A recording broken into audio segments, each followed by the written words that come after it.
to the Videoverse. This is actually part 2 of a 2-part interview that we did with Thomas Daede of Vimeo. So if you haven't gotten a chance to listen to or watch the first one, go back and check that out. Otherwise, we're going to jump right in with Thomas. There's something as a term I want to throw out, and I have a feeling I can just say it, even though I kind of know what it is, but I want you guys to explain. T35 metadata. Talk to me about this and the significance in AV1, particularly with HDR. Yeah, so one of the big things we did with AV1 that was improvement over, say, VP9, which is one of the codecs it's based on, is we added a lot of support for in-bitstream metadata signaling. Before this, we could signal some of this metadata in the container, but that was kind of didn't match up with what other people were doing with other codecs, and it was an easy way for the data to get lost. So we actually explicitly added this, basically features to add all sorts of color and HDR metadata into the AV1 bitstream itself. One of those is simple static metadata. So we can now say, we can encode like color mastering information. For example, for plain old HDR10, we can encode all of the parameters it needs into the bitstream. But we also added T35 metadata support. T35 is a previously standardized form of metadata that can be included with any video bitstream. It's actually codec independent. But it lets you basically insert any sort of metadata.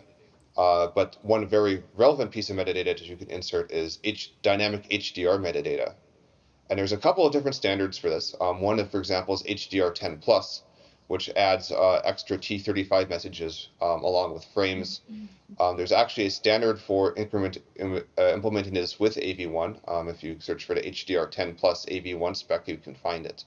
But it also allows us to do dynamic metadata in the AV1 bitstream for HDR. So does that mean, mere mortal brain here interpreting, does this mean that potentially you have kind of a universal HDR information, or maybe not universal, but you'd have it that would support HDR10 and Dolby Vision, and you wouldn't have to worry about which version of HDR your Apple TV supports versus your television versus... Is that what direction this is going in? We're not quite there yet, unfortunately. Okay. I'd love that for that to be the case. Maybe sometime in the future. What we do have is we have the T35 metadata is codec independent, so it can work with AV1, it can work with older legacy codecs, it can work with whatever else. And that data, once it's taken out of the codec, can then be sent as metadata directly to the TV over HDMI if it needs it. Then that can be sent with it, and that is standard. What is not standard yet is that the T35 metadata itself. There are a couple variants still, unfortunately. So there's HDR10+ is one, Dolby Vision is another, and so those are still incompatible. You could include both with your stream. You could also, a lot of those like HDR10+ will gracefully degrade to HDR10. For example, if the TV doesn't support the dynamic metadata, it will just use the static metadata, and you can design it such that it'll degrade in a way that's still acceptable and viewable. It just is not as nice looking, for example. But we still, unfortunately, do have multiple HDR standards with that T35 metadata. And so you will have to pick one if you want to use it with AV1. Okay, we're getting closer, but we're not quite there yet. Yeah. So theoretically, the decoder is the main job for getting such kind of metadata of the decoder is just extract that kind of metadata info from the bitstream and then get this metadata pass over to the final render, and the render will, based on such kind of metadata, and do necessary transformation conversion down there before the video is being finally rendered, right? Exactly. For example, if you're using the Daede software decoder for AV1, there's actually an API in it where you just say, please give me the T35 metadata for this frame, and it basically pulls it back out, and you get from Daede, you get the final video in terms of like the YUV frame buffer, and you get the T35 metadata attached to it. And you either might send that directly to the display device, or if you're doing some software processing, maybe you're like tone mapping it to SDR or doing something else, you'll pass that those both to your tone mapper, and then you do your final steps there of color conversion. Yeah, then I have a follow-up question. I really just want to confirm with you. For example, if I have the same T35 metadata inserted in, say, HEVC bitstream, and another one is inserted into the A1 bitstream, And then if the decoder, one is the HEVC decoder, there's the AV1 decoder, they are both able to extract such kind of metadata out. Suppose the metadata inserted in both different standard bitstreams are identical. Then the decoder will decode the bitstream into pixel domain, the final image to be rendered. And then the player will handle the final rendering, the final rendering together with the metadata info. So in this stage, do you see this state is anything related to the standard, or is it actually is a codec standard agnostic? That part is codec standard agnostic. So the only thing that needs to be standardized, especially in AV1, is basically how we insert the T35 mechanism in AV1 is very flexible. So, for example, if you look at HDR10 plus in AV1 mapping, it has to specify how those T35 messages are attached to frames, because AV1 has things like hidden frames that can be used as references for other frames. There's a little bit of details to specify which frames you want to attach to HDR metadata to and how they get extracted. But once it's extracted, and once you get those bits out, then that's purely codec independent. If you have a HEVC stream or if you have an AV1 stream and you get that HDR10 plus metadata, the processing from that point onwards is exactly the same. Yeah, then because we got sometimes quite some partner customers ask whether AV1 support Dolby Vision. And so in my understanding, technology-wise, the AV1 decoder is able to extract, for example, a Dolby Vision metadata info from the bitstream. This is what is within the scope of the AV1 standard. So AV1 already support that. And then once extracted the metadata, for example, it's a Dolby Vision format, and sent to the final render, because that part is codec agnostic. So then how do we, can we, but it does seem we can to tell the users that currently AV1 is already support Dolby Vision. So this is something, whether this is something extra beyond the technology that can determine. Yeah, AV1 is technically ready for example, Dolby Vision. It has all the features you need for that. Because Dolby Vision is Dolby's format, they would probably want to specify, here is a Dolby Vision in AV1 mapping, kind of like there is one for HDR10 plus. So I mean, it's hard to, because it's their standard. I can't say it officially supports Dolby Vision, for example, because I think that's up to Dolby to say. But if they would Got it. want to do it at any time, all the pieces are ready to there. Huh. They will just have to write a very simple mapping, and it will work. Got it. That's very clear, so that we can mention that on the AV1 side or the AOM side is ready to support Dolby Vision. And then the left part, we really hope that there could be some cooperation or collaborative effort down the road to finally let the users to enjoy Dolby Vision in a wider range, for example, including the AV1 down there. Yeah, that's exciting. Thomas, you've mentioned that you're currently you're at Vimeo. You've been working on the encoder and encoding development there. Can you talk to us a little bit, as much as you're able to, kind of what is it that Vimeo is doing in regards to AV1? Are there any unique challenges that a huge platform like Vimeo has to deal with that might be different from others? Yeah. So there's a couple things. One is that Vimeo is a user uploaded video platform primarily. There's business accounts and the like too. There's all sorts of other businesses, but it's primarily a kind of a self-serve. You upload a video and it appears. And quite a lot. We have a lot of videos that get lots of views, a lot of videos that get very few views. So if you compare it to something like Netflix, which has a very small relative video collection that has, and most of those videos get many, many, many views. We have many more videos that get proportionally less views. So there is some difficulty in there, in that basically we have our cost for transcode relative to the view are different than Netflix's. So one thing we have to do is make sure we can transcode AV1, and it's a reasonably cost-effective thing to do, and make sure that we still give a big benefit to our customers that get AV1. We currently use the Ravi open source AV1 encoder to do our encodes. They are done not on, you don't get them on every video. They're currently on, for example, our staff pick videos and other videos with high view counts that we know we're going to basically get a return on. We're looking at basically increasing that though. For example, by also potentially doing AV1 HDR, where we can also not only just improve the compression, but we can basically give HDR to more customers that wouldn't be able to see it at all. For example, in the web browsers. Very cool. That I think HDR. that's really, yeah, potentially the technology will benefit the users. Yeah. Mm. Yeah, for sure. And I'm imagining on both ends, because with more and more phones shooting HDR, and uploading HDR source footage, all of a sudden now it becomes even more valuable to keep that kind of that full HDR stream from glass to glass. Exactly. So phones, there's like iPhones now. So for example, upload HDR often by default. People often will record in HDR without even realizing they're doing it, and Yeah. so it's increasingly important for us to both, for example, when a user uploads an HDR video, to make it look just like they saw it on their device. So that for example means replaying them back either HDR, or if they're viewing it on a SDR device, we want to tone map it well. So we also have our own tone mapping that even if we're generating a SDR stream, we'll do all the appropriate tone mapping on their metadata to make sure it looks similar to how they would see it on their own SDR screen.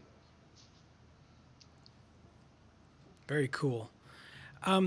Slightly different topic. Something that always comes up when we're evaluating video quality, encode quality, when we're getting into the nitty gritty, is of course VMAF. It's always a topic that comes up. Can you give us kind of a quick high level view of what VMAF is for anybody that doesn't know what it is? And then talk to us a little bit about how you guys are using it. I know it's got a couple new tricks, things that it's doing for us, and maybe why it's important. That was a lot, I know. But if you can start us off with kind of what is VMAF and the importance of it. Right. So VMAF is one of many attempts at a objective visual quality metric. I like how you So worded that. yes. So basically, the problem for the longest time is how do you look at a video and tell that it's actually good? Right. Like how do you give it a measure of its quality? Mhm. So there's been many attempts at this. The oldest and most commonly used still is PSNR, where we just compare like the original video, our compressed video, and we determine the mean squared error of each pixel through the image and average that together and give us basically an overall number. But the downside about that is it's very uh, inaccurate in the sense that it's a very easy number to do. We can compute it easily. It's repeatable, but it doesn't really match at all what viewers experience. Viewers don't see raw pixel number differences. Right. They see whole objects and textures and walls and things that will make PSNR give very misleading answers to how well a video actually looks. Okay. So there's been many attempts to make a better codec. And the other thing about PSNR is that it doesn't take into account any sort of motion, right? You're looking at each video frame as if it was a separate image. So VMAF is one of the most recent attempts at this. So VMAF basically works by taking several different metrics together, as well as one metric that's actually on motion too. So it compares previous and next frames. And it combines all those scores together with a machine learned model in order to produce a final score. And it's one of the best performing metrics. If you, for example, you get a bunch of humans in a room, you get them to rate the quality of a video from say 1 to 5 and say, does it look terrible? Is it perfectly watchable, etc. And if you correlate that to the VMAP score generated, it has a very strong correlation. Okay. So Yeah. VMAP is currently the best tool that we have for this. I'm always saying that, well, video has that the third dimension compared to image, and a lot of times the third dimension can be easily ignored, and so like it's not just a sliding show because of the time domain. So we lot of time we need to consider the quality along the time, right? It's mainly the consistency for frame after frame. And so only poor frame quality many times cannot really represent the whole picture quality-wise for video. Exactly. For example, I don't know if you've ever joined in a live stream where you'll see the quality pulse down Yeah. enormously.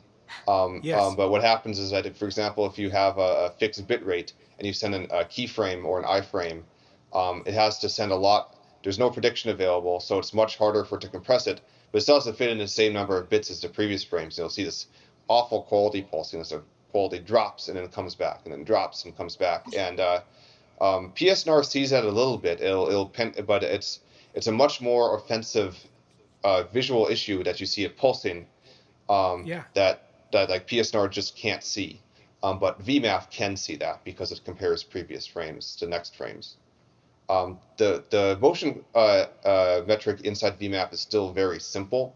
It is just one, and it's one of several parameters that go into the final machine learned model. I think there's a lot of research and improvement that can be done in the future to a future version of VMAP, for example, that could massively improve that even further. Right, we're only still at the beginnings of doing motion analysis for the purposes of video quality measurement.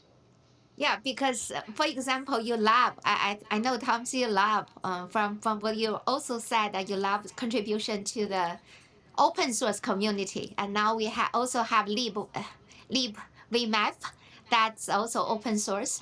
I'll just bring up and regarding just now you mentioned like the quality job, and I one being told as an analogy down there. For example, it's just like you do the acupuncture. If every needle you feel like that's good, but then suddenly there's one that's really hurt a lot, and then in your memory you only have that deeply in your memory and forgot all the others. So similar with when you watch a video, if you see sometimes suddenly there's a quality job, you say, oh, the quality overall is, you will not have a good enough impression. Yep. Yeah, having it libvmap open source implementation is great. For example, we use that implementation at Vimeo. I'm sure many other people have. It has an FFmpeg filter if you want to use it inside the FFmpeg command line. It is called libvmap, but it also has implementations of other metrics as well. Oh, So if you want to do PSNR, if you want to do SSIM, if you want to do MSSIM, it has implementations of those as well. So it's a handy all-in-one library you can use with the same API and get quite a number of metrics out of it. So it's if computing VMAP is too slow for you, you could consider, for example, using MSSIM as a not as good metric, but a much faster to compute one if you want to like get a enormous number of metrics on a wide variety of videos. So it's a really nice project to have. that And I was not aware. Thank you for bringing that out. I thought the leave Huh. VMAP just doing VMAP. nope, it does all sorts of things. And It's actually it if sounds like when we test in AOM when we test video codecs and video features, we use libvmap as the implementation of all our metrics. So we have metrics that aren't VMAP, but we also use libvmap's implementation. Got it. That's actually a little bit important because some of these metrics were designed, they were written in, defined in like, very old now papers. And so either like they had just a definition of the metric written in the paper, or they might have had like a MATLAB implementation. But the problem is that people re-implemented these metrics in their own code base. There were some disagreements and differences when they implemented in newer metrics. For example, the original version of SSIM was only made to work on 512 by 512 pixel black and white images.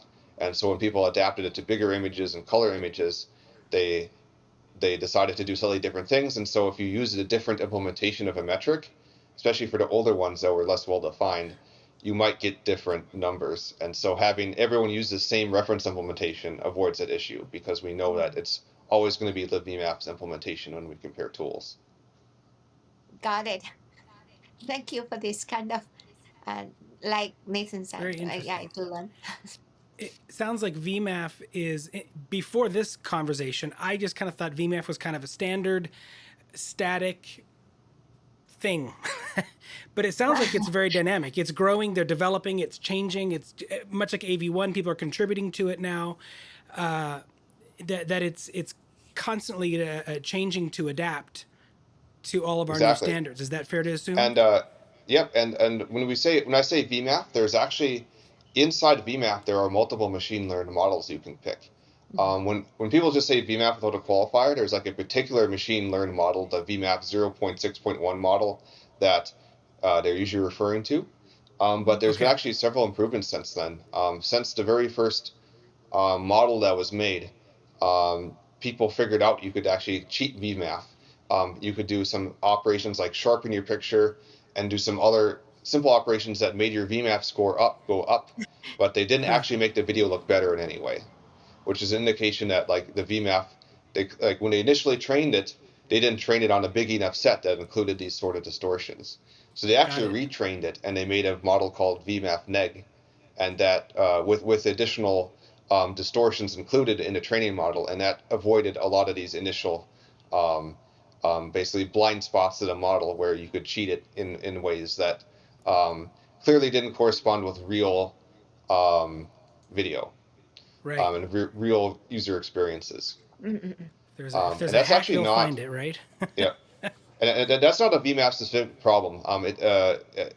VMAF failed to include some sort of distortions in their video set, and therefore they had blind spots. But it's an issue that happens with every objective video quality metric. For example, PSNR, as I mentioned, is the worst one. PSNR wasn't machine learned model at all, but it still has many things you can do to it that make PSNR go up and make video quality go worse. The most classic example is this blurring. If you do a very strong denoising or blurring filter, PSNR generally hates noise, so you can like smooth out your image till it looks like a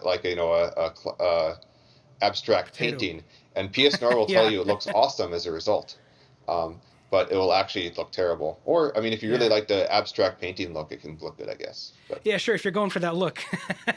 yeah. Yeah, exactly. I have one follow-up, the final question for you, Thomas. Go for it. So go what ahead. if you go back to the time that you're trying to get some, like, for example, like up in the air to do the wireless communications for video, what kind of technology you would choose at this moment? I would use AV1, absolutely. Without... But yeah, the great thing is that there are we do have better radios now, so I can actually squeeze. At the time, I was using an 802.15.4 radio, which, if not familiar, has a very low bandwidth. It's like 100 kilobit, barely better than dial-up, and you can totally squeeze. I could use that exact same radio nowadays, and you can squeeze a totally watchable AV1 stream through that amount of bandwidth, which is pretty incredible. I would probably jump to a better radio nowadays. But for AV1, I would actually consider either a software or hardware encoder, because there are plenty of ARM chips that have fast enough CPUs that they can do software encode of AV1 in real time. And there are both hardware vendors now that have hardware AV1 chips. And I'd have to do a comparison between those for the real time use case. But I can think both of those would be totally viable for an FPV platform. Man, well, this has been fascinating. Super fun to get to kind of pick your brain and hear what you're working on. You're on the front lines, dealing with real life content here. And so thank you so much, Thomas, for joining us and letting us just kind of hear what's going on. Thank you for educating us, sharing us with so many of these really cool different things that are going on. And I hope we get to have you on here again. Best of luck to you in the open source community and the FPV world as well.